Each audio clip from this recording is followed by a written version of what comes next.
So Scott, what does it look like on the smaller jobs? You know, I do a $15,000 job for somebody as a sub.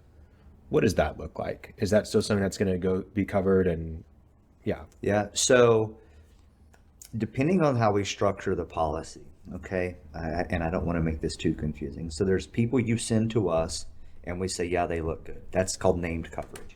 That's the best type of coverage because it's black and white, yeah, right? You said, hey, here's who I'm selling to. And we say, hey, these guys are good for 15 grand. You go out, sell to them, you provide services for them, you invoice them. Some point in time, they don't pay you, you file a claim. It's named coverage, we pay you the claim. The other type of coverage that we could potentially grant is what's called discretionary credit, which means we enable you to underwrite your own credit risk, okay? Now, when you think about it from an insured's perspective, think about if you were underwriting the risk of just your own drivers based on how they drive, and we're going to pay a claim if they wreck the car. There's a lot of risk for us in that scenario where you underwrite your own risk because we don't know who you're selling to. We know nothing about them. We're giving you the ability to extend credit.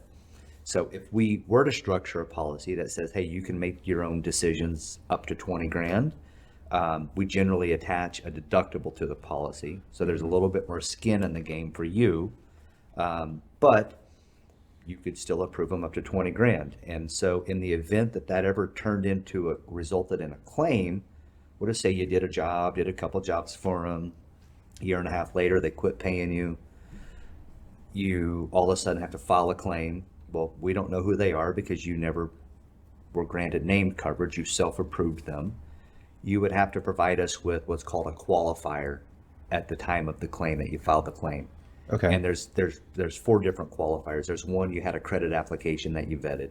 So at the time when you brought them on, you got the credit app, you called the bank and trade references, they look good. You sell to them, a year and a half later, they quit paying you. You say, hey, here's the credit app I took on, that I took when I decided to give them credit, and they looked good then, and they just don't look good now. We go ahead and pay that claim. The second qualifier would be pay history. Maybe you didn't get a credit app. Maybe it was a guy that you knew from a previous venture and say, hey, these guys are good. We gave them credit. They paid us for a year and a half, and then they quit paying us. You could provide your payment history with us and say, hey, these guys always paid until they didn't pay.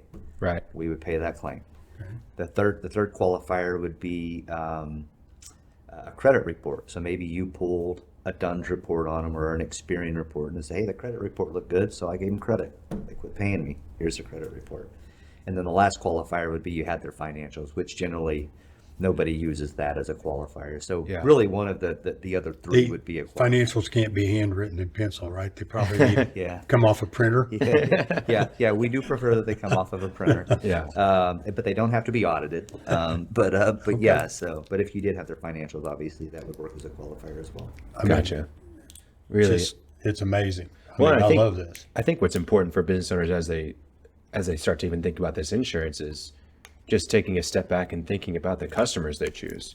Sure. I mean, that's such a big part of business that, so many people are excited about a sale, Right. that they're not actually thinking through, wait, what is the payment term going to be? Are they actually going to pay? Sure. Yeah, it's And going it's to the such an next important level of thing. sophistication as a business Yeah. owner. Exactly. That's true.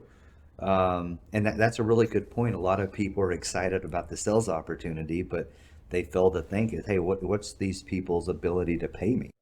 And how much business am I going to be doing with them? And economic cycles, things that are happening with the economy.